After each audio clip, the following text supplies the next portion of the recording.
All right. Hey, everybody. Thanks for joining us. Welcome back to another episode of the Dimension Fold channel, podcast, whatever these things are called nowadays. And today I've got guest Ari. I didn't even catch your last name, Ari. What's your last name? So my last name is Ailin. It doesn't sound anything like it's spelled, so the fact that you didn't try is probably better. Oh, okay. What is it, like Celtic or something? Yeah, it's a Gaelic name. From what I understand, it means noble. If I read the internet correctly, but Yeah. that is why it doesn't sound or look like what it spells. Yeah, right on. I've got a lot of Scottish family, and they're like I can't spell their names either. It's like Hmm. crazy stuff. But yeah, it's all good. So welcome, Ari.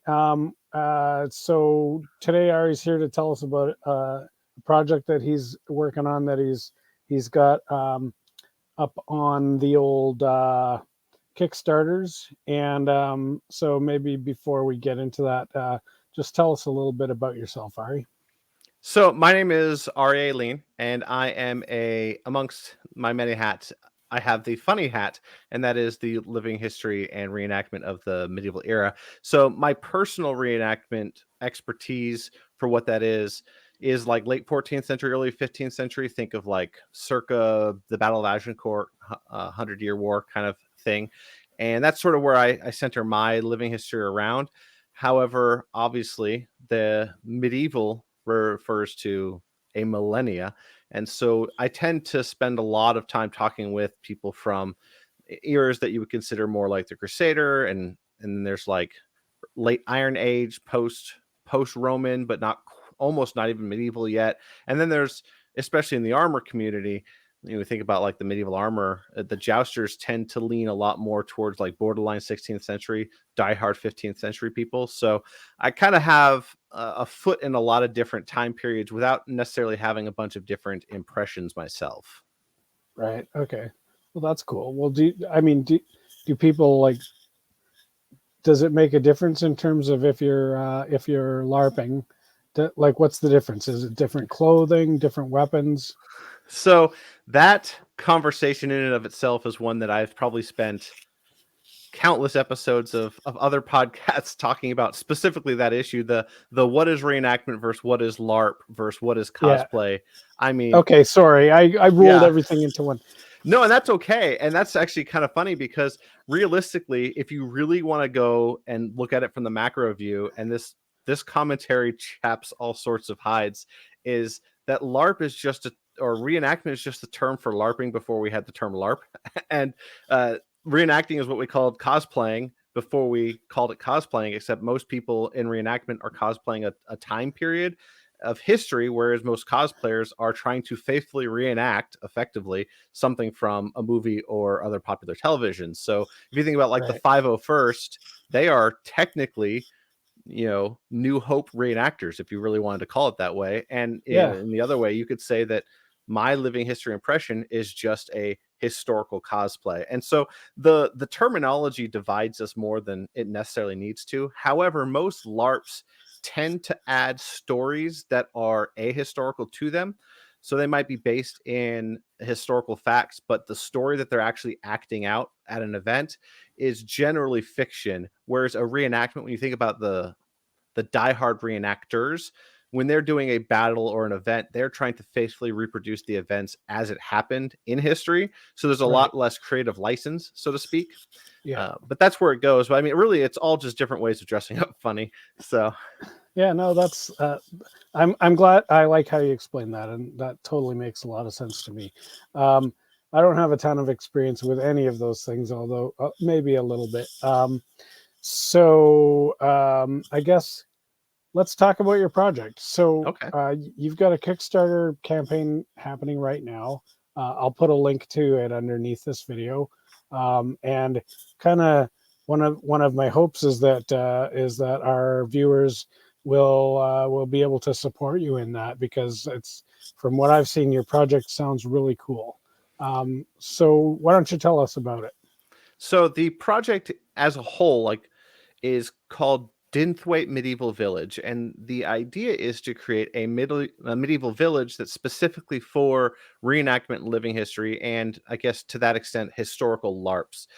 It's not meant to be an attraction or like an open air museum or anything like that. It's designed, the idea is to be a venue specifically for engaging in exploration of historical topics, historical skills in an actual environment that resembles the villages that you would actually be from. So when you think about, okay, I can put on all the correct regalia and I can have period accurate tools, but I'm still parading around in a convention hall or a high school gymnasium, or I have to like ignore the park benches at the local park. Like there's a lot of things where, you know, you feel really immersed until the frisbee golfers sail their stuff over the top of your head in an encampment, right? Yeah. And so the idea is to remove all those non-medieval elements, because in America, I mean, what Western history is only a couple hundred years old. The most castle-y things we get are on the West Coast. You get a lot of like the missions were built, you know, with old school kind of aesthetics in mind. But even then, you go and you think of here in Kansas where I live, there was a 17th century, 18th century fort, and that's, I mean, that was a wooden palisade fort, and I mean it has long since been salvaged and torn apart and rotted away to the extent where we actually don't have a good idea exactly where even the fort actually was. Like we can have an idea of where it might have been, like, oh, if we think it's on this guy's property, but there's nothing left of it. Whereas in England and in France and Germany, they have, like, you know, actual castles and leftover medieval villages that never got torn down or only marginally rebuilt. And so the living history scene overseas has this incredible advantage in that your backdrop can be as effectively as accurate as your clothing can be. But here in the US, your clothing will almost always be more accurate than the place you happen to be reenacting in, with the exception of, say, like it's nighttime and you can only see as far as the firelight. Like, yeah, that's got that whole time travel feel to it. But we don't get to go into a castle and do that. And even overseas, even in Europe, most of the castles are either surrounded by a modern town, like the actual people who live around it, or they don't necessarily have medieval interior spaces. A lot of old castles have been redecorated and rebuilt on the inside. And then a lot of them are ruins, you know, and most people didn't spend their lives living in a ruin. They lived in a new or modern castle, Yeah. modern for the Yeah. 13th or 14th century, so to speak. And the idea is to bring all those things and say, okay, these are all these impediments to good living history and good reenactment. Heck, it's an impediment to just having really cool photos. But when you're really trying to say, I want to break down and feel what it was like to do this medieval exercise the way that the medieval counterpart I'm trying to pretend to be would have done it, having the backdrop and the correct environment is important. And I want to be able to bring that to our community. And so that's what the Dinthwaite Medieval Village is going to be. And so right now the Kickstarter is for the foundations. So I went through and surveyed as well as I could with what people were willing to tell me and what I could find online, uh, all the different ways in which people have tried to do something similar to this in the past, how they have succeeded, and predominantly the ways in which they have failed. And I'm trying to bring a project that specifically addresses some of the foibles of previous projects so that we can have one that's successful and enduring. And most Yeah. importantly, I want, Sorry. yeah, go Are ahead. there any that, like, are there any in existence that didn't fold up? Not in the way that I am presenting here. Mhm. There are areas that are venue specific, wherein they cater to living history for, like, okay, well, if your troupe wants to come and do an event this weekend, you can buy the location for the weekend, I guess rent it. Rent But it. they also do, you're also competing with wedding venues, and you're competing with school trips, and you're competing with massive LARPs. And when I say massive LARPs, I'm talking about more like the amped guard that are kind of, they're more fantasy based. There's a lot of Mhm. there's a lot of LARP out there that has medieval set dressings as kind of an aesthetic key to it, but they're not medieval history based. And Right. It's more so like D&D or something like that, where it's like, yeah, exactly. It is. It's actually more like if you've ever played it, Werewolves or Vampires the Masquerade, where you're okay, kind of it takes a lot of the dice rolling out, and it's a lot more of that experiential improv role playing is what most of those fantasy LARPs are, and even some of the vaguely historical LARPs are that way too. But we have a lot of sites. We don't even have a lot. We have a couple of those, and most of them are just either one building or they're an open field dedicated to our kind of stuff, but they're not an right, entire village with a lot of the trappings that you would expect. When I think of a medieval village, I think of paths. I think of not just cottages, but cottages built in the Toft and Croft method, wherein you have the miswage and the gardens around it. You have bridges, wells, outbuildings, workshops, the commons, all the kind of the sundry buildings that you would expect in an active working village. And we have had a couple castle projects in the past, like there's one going right now, Castle Tigris over on the West Coast. And we had the Ozark Fortress, which was a redo, kind of a not a redo, but it was an exact replica of a successful castle project called Castle Guidelon in France. But those both have different aims than the living history community. And what I want the living history community to be able to do is to do long-term experimental archaeology projects and to not have to compete with modern clientele to be able to do their immersive activities. So I want people to be able to I don't know how much you experience you have with the military, but like in the army, some bases used to have the MWR would have a shop. It had all the tools, had the lifts, it had everything, and for little to no cost, a soldier could take their car in and work on it. And, you think about catering to people in the barracks; they want to work on their cars, but no one can bring a, a tool chest with them from duty station to yeah, duty station, right, and so you think about the workshop. Well, there's a lot of people who would love to do medieval craft, but they can't fit that kind of tool or equipment into their apartment, or the zoning doesn't let them have yeah, forges and things like that. So if you right, could have right. the I got a lot workshop, of friends actually who are into forging stuff, and it's absolutely, like, but it is you know, noisy and it's yeah, dirty, and a lot exactly. of people If you don't live have in the room. city, what are you gonna do, right? Like, Well, the idea is that you could drive out to Dinthwaite, and then instead of going, oh, well, sorry, there's a wedding, or oh, sorry, there's a school group, or sorry that we have open hours, you can go. And the idea is when you pass the gate, the site is an immersion of site. So you come in and you get to wear your medieval clothes and you get to go work in the workshop. Or say you want to grow uh, a heritage breed of flax because you want to do some experiment on flax and fiber, and you want to go from crop to production. Well, where are you going to find an acre of land that you can till? Well, the idea is that there's land there. Why shouldn't you have the opportunity to do that kind of stuff? And so I want to go beyond just the weekend event and create a site that is dedicated 24/7 to the living history experience. And that's right. one of So the major you're ways actually in. going to be diving into the cultural anthropology of things, and in terms of Absolutely. how it worked, what it was like to live in that kind of environment. Hmm. Um, I mean, I suppose a lot of that stuff is well documented. Do you think that there's room for like new discoveries in terms of things that we yet don't yet know about what things were like back then?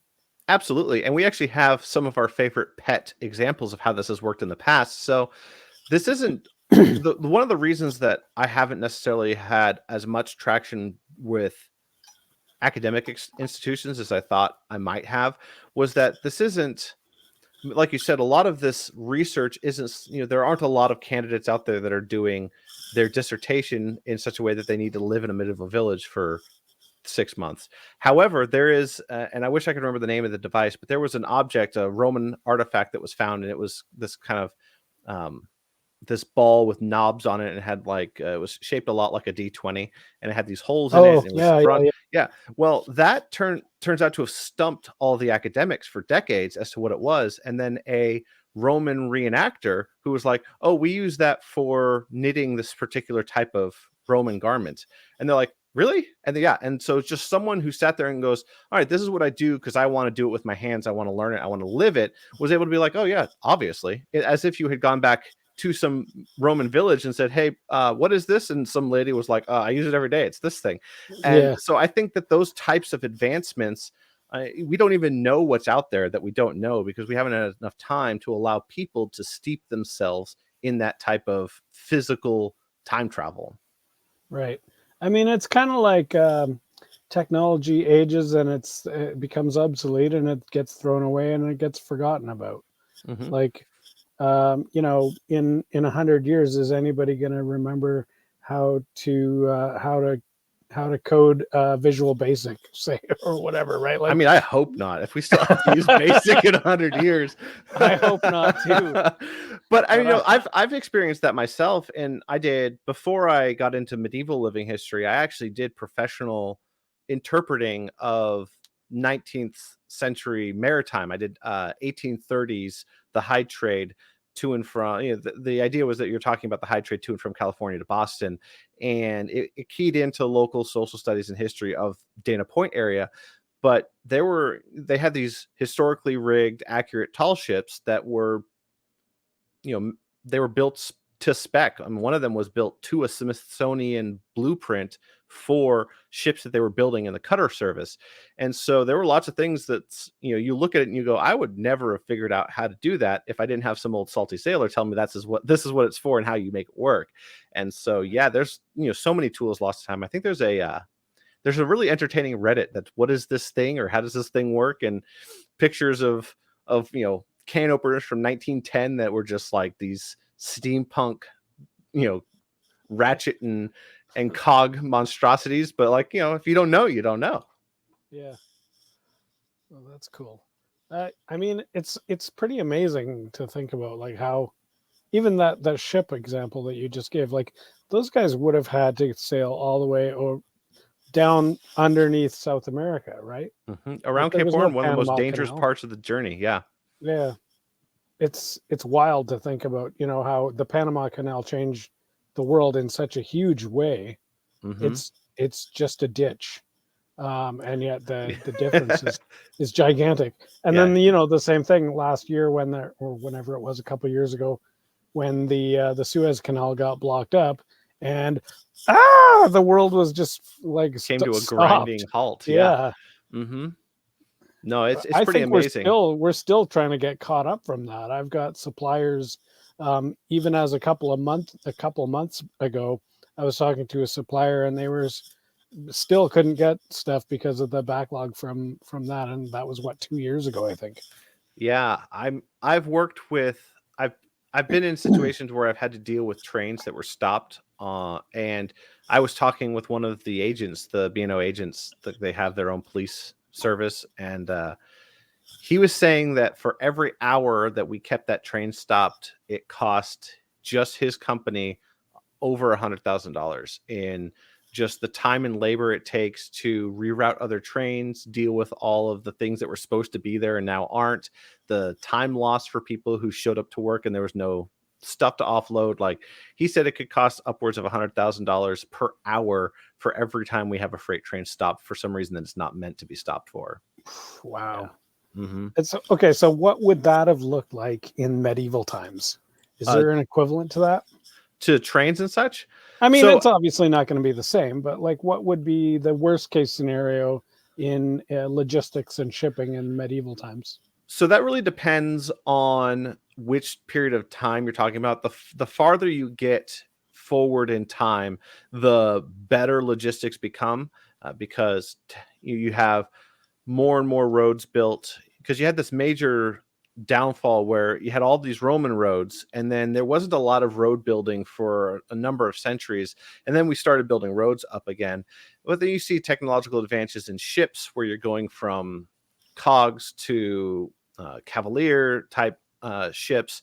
And so when you think of things like there's like the Silk Road and where you're coming from, so there was a lot more trade between countries on the continent than back and forth between England. However, England itself had like one of the premier wool out its exports was wool, so a huge wool industry. Now, the villages themselves were much more self-contained, so you had a lot of these satellite communities that were very self-sufficient. They would predominantly use what they grew.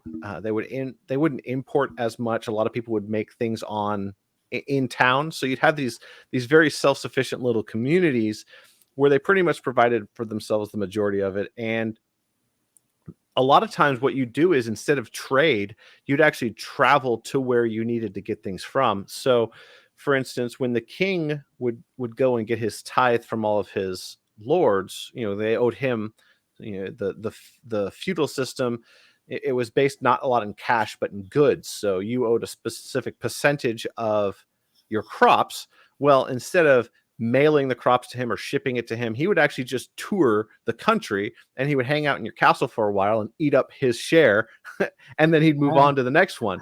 And so it actually didn't look a lot like it did today. Obviously there was shipping, there was merchanting, but the idea of like the caravan of merchants going from city to city is a little fantasy, based in a kernel of truth.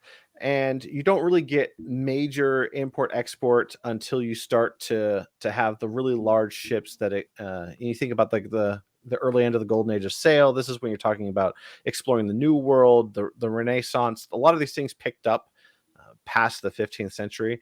But obviously there was trade, but there wasn't much in the way of like a dedicated trade route wherein, oh, if this cart gets stopped, then there's this big knock-on effect. Because a lot of, with the exception of the cities, which were so urban, they didn't necessarily have the cropland to support themselves, and they would import from the countryside.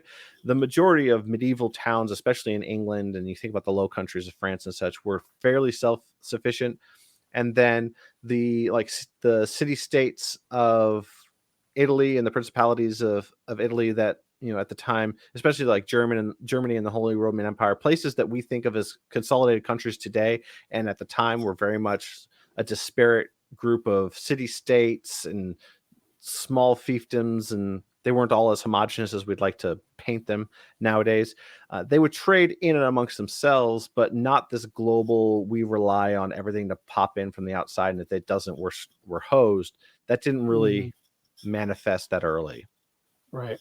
Which is kind of a nice way of living in a way. I mean, eventually we'll have to get back to it because we'll be forced to, right? Like, I think, I mean, I don't think that our current technology-based global logistics is ultimately sustainable in a long run, or at least in a uh, it can't go on forever. Something's No. gonna break down at some point. And people are getting much more down to earth. If TikTok is any indication, the chicken coop and vermiculture bucket are the new BMW, right? People are putting Yeah, a lot more stock in being. I think there was a lot of, the joke is that, oh well, during COVID we were all medieval peasants, we just stayed at home and baked bread. Like, I think there's a lot of people who got connected to being able to do some things for themselves, and not just let everything stream in through their phone. yeah, And that has not completely gone away, and I think there's a hunger for the old ways, in that it doesn't. I think there's still a progressivism socially, but I think when it comes to like, what do we expect out of life, there has been a move towards, yeah, well, let's get back to the point where, like, I am a person who is productive and beneficial to society, or to myself, to my family.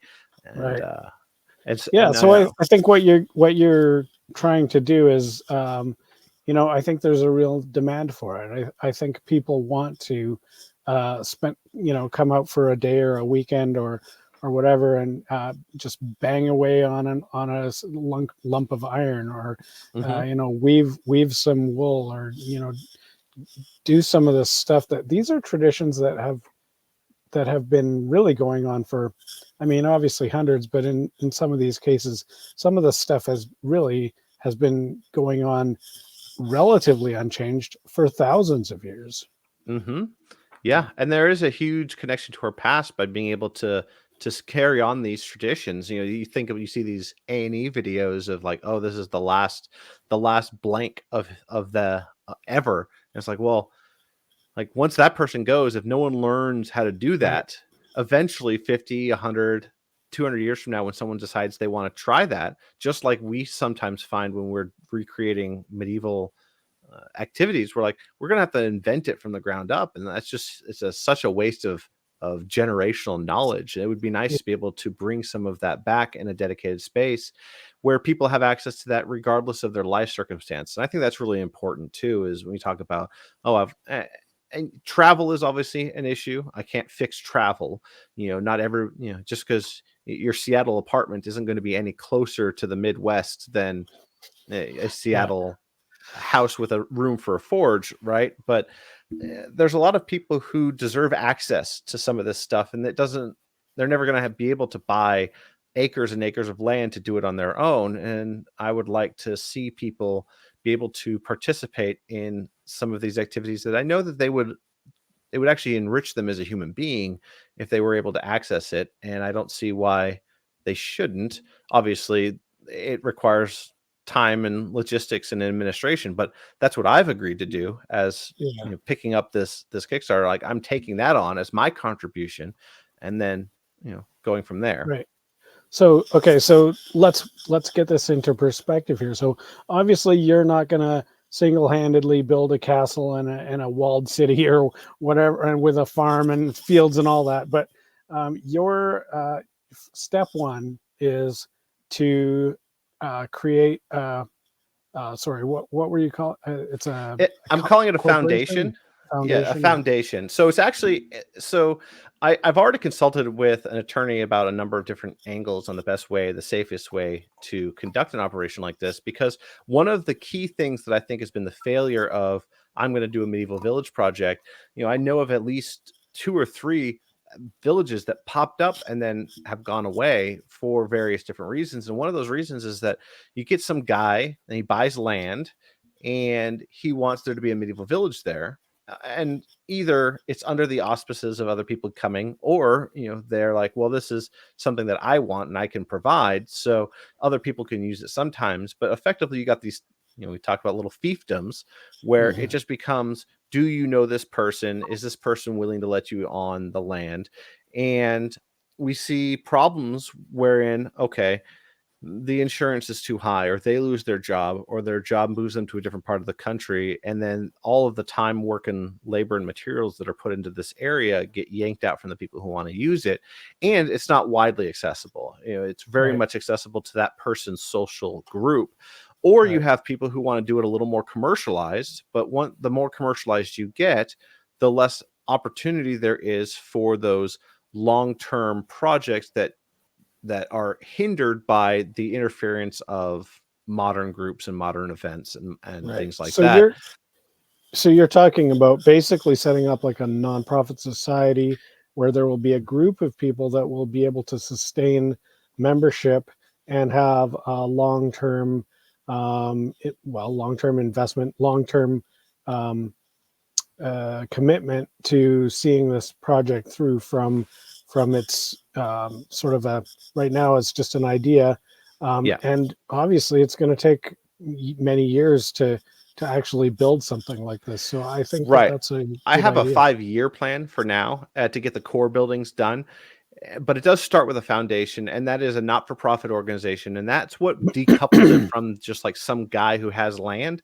And it actually, you're able to take these strictly worded articles of incorporation and bylaws that force anyone who is running the project to maintain it up to the ideals that I'm setting now. Because as much as I'd love to be uploaded to the cloud and live forever, realistically, at some point, I can't be the person in charge of this forever. I will grow old, and I will either be too infirm to do so, or I will die.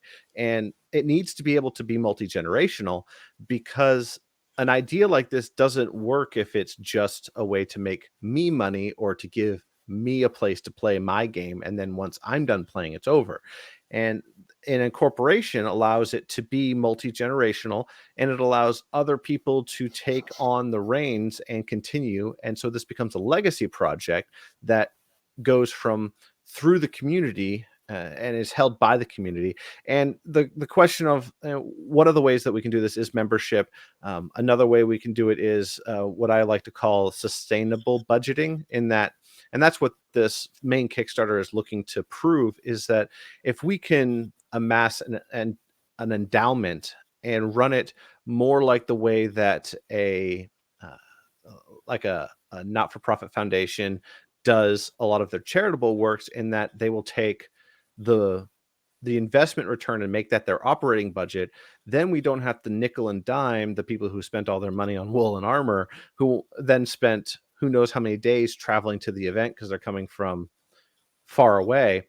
And then they have access to it, and we don't have to start making these compromises. The biggest concern that I have, and what seems to be the downfall of many of these other projects, is when they start to concede to the needs of the corporate for-profit motives. Either one person gets greedy, or you have it actually be a corporation where there's an obligation to the stakeholders to make money, or you overreach and you take on a lot of debt in the attempt to like build something super fast, and then it crumples under its weight the moment you have a really dry season, because you just don't have a lot of tourism that summer. That's what happened to the Ozark Fortress, is that it was entirely profit and attraction based. It was a theme park effectively, and when the tourism dipped, it had to shutter. And so I'm looking for grants and not-for-profit charitable programs. That's why the not-for-profit status is so important.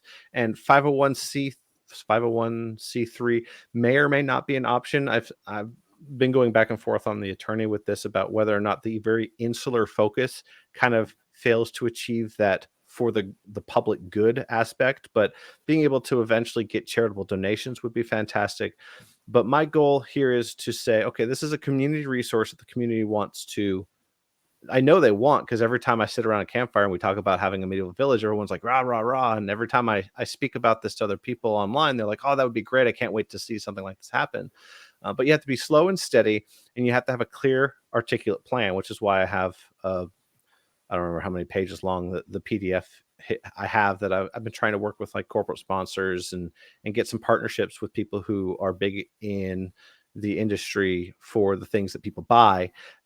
The idea being, okay, maybe we can work out some deals for maybe some of the material culture on site. Obviously, anytime we have anything like a presentation with specific sponsors, can get they get pitched their, hey, these are our sponsors, here's their names, you love them, you want to buy from them, that kind of thing. And so but the key is that I think I've noticed that a lot of people that I talk to from the the large donation side, not the, hey, can I have $25 for my Kickstarter side, but like, hey, you're a big organization, can I have a commiserately large donation from you, or reoccurring support from you as a sponsor. They worry that there isn't a market for this, that it's kind of like a pipe dream. Everyone says they would like it, but no one really wants to put in the work to make it happen. And so it's like, okay, well, the work part, like, I'll do it. Like, the work's, I'm happy to do the work. So if we can get this Kickstarter funded, then we can show them that, hey, yeah, like $25,000 worth of people in our community across the whole country are ready to be like, hey, let's make this happen. Let's start exploring options to get the bigger bucks in, the larger fish in, or the whales, or whatever nomenclature you want to use. And so this proof of concept is very important to establishing that social proof that this is more than just an idea. Yeah. So once you have a foundation, then you can have official committees and subcommittees and whatnot. And then now you can approach the whales with, hi, this is our committee. We would like to meet with you, instead of, hi, I'm a random guy that you don't know. Yeah, just say, and that's the thing. Like, and I have gotten the people who are like, hey, just so you know, you're just some random guy, and they've been nice about it, right? But Yeah. I mean, that is both the sub and supra text, is that, like, who are you, and why should we care? What's official about this? And you talk about this sort of realness that you can cloak the whole thing in. And that's why one of my my highest spending tier reward on the Kickstarter is actually one of those honorary offices that we can use to give people buy-in. Like, I have a draft of the Articles of Incorporation, which obviously needs to be reviewed by an actual attorney, and that's going to be the guy I've been talking with at the law firm who does a lot of business, and is one of the few who was like, not immediately like, I don't know if I want to talk to you about this, because there's been a lot Yeah. of attorneys that are like, this is weird and I don't care, and then Yeah. they like, they don't want to talk to me. But this guy's interested in working with me. He thinks he understands what's, and he's not a reenactor himself, but like he kind of gets where I'm going. And he says that, you know, because we want it to be multi-generational, and because we want it to stay in a very narrow borderline written bylaw altruism, right? That it's going to be, there's going to probably be a hefty bill to finally get it written and submitted. And so that attorney's fee is going to be a huge part of what we're raising money for. And but one of the things that I think that I can get incorporated is that we have all these and model them after uh, positions that were in a medieval town, so like, you know, bailiff and alderman and things like that, and city Oh council. yeah. But we have these offices that are in the corporate structure, so we can actually bring people into the fold, and they can actually, you know, they can physically work as part of, as they, you know, work or not work, they can be named members of the, and being named members, like you said, get you on committees and things. And then from those committee members, we can start developing the next generation of governors and presidents and all the internal structures. We can really, we have this way to kind of filter people into the fold, those who are really interested in doing the more boring side of it, which is, you know, I've had the problem here of trying to sell the spreadsheets and stuff, where it's like, that's the boring stuff. Like the Yeah. legalese is not fun. You know, strong fiduciary, sound basic Yes. planning, and Yes. it's like, this is all the boring stuff where people tune out, and you know, everyone wants to But lay really, what? brick and How? ground. But look at even look at Game of Thrones. Like how many scenes were they literally just having a board meeting? Like Yeah, no, so that's many. what the small council is. It's Yeah, just the board of exactly. directors for the king. Yeah. So, yeah, no, I think George R. R. Martin made it a little more exciting than our typical board meeting will end up being. But you know, I don't know. I've been to a lot of mm, board meetings myself, and some of them are pretty exciting. hopefully there's a little less murder. Yeah, maybe less murdery. Okay, well, yeah, I don't know. Is there anything else you wanted to cover? No, I mean, those are the major points. I appreciate the opportunity to share, like really get into the nuts and bolts of the goal. I have a number of videos that I've filmed to try and be a companion to the narrative on Kickstarter, but there's a lot of people who have seen what was done before and assume this is going to be done one of those ways, and Right. they it's hard to get to communicate to people that, no, look, like that's exactly the same fear I had of something being done wrong again is why I've taken these great pains to do it different.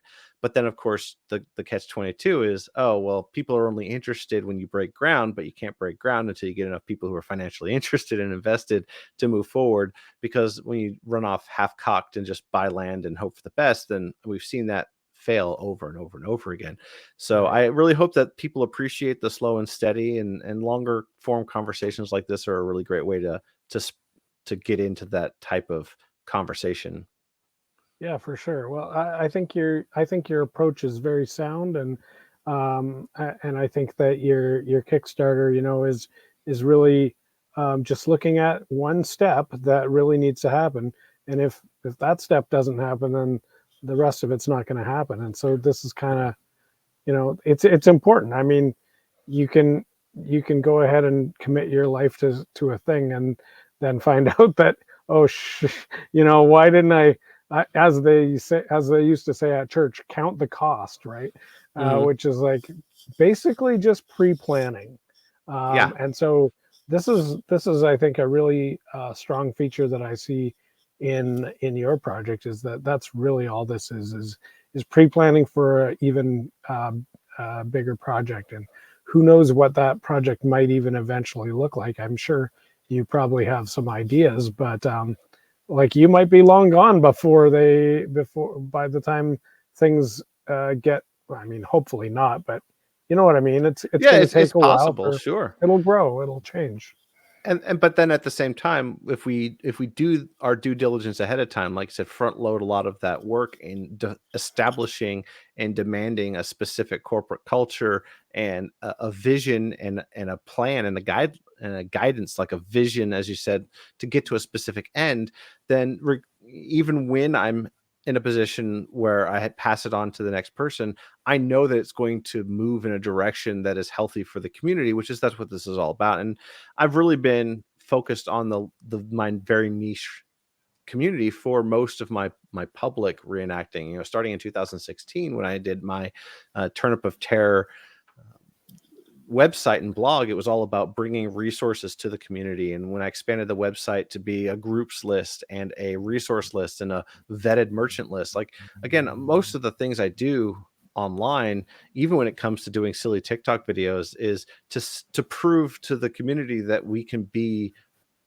part of modern culture and that we are still relevant, and that people care about the correct aesthetics, that they work so hard. People will spend countless hours working on garments and then watch a movie which effectively says, okay, well, everyone's just covered in mud and no one dressed in good color. And it's like, well, it's not directly invalidating their work, but it's also, I think it's important for people to see the correct work and the history and research they put into things get highlighted in, quote, television. And so everything from the television I try to create to the resources I put online for people to make their journey into learning reenactment easier, to this is all about being the tide that raises all boats for my community.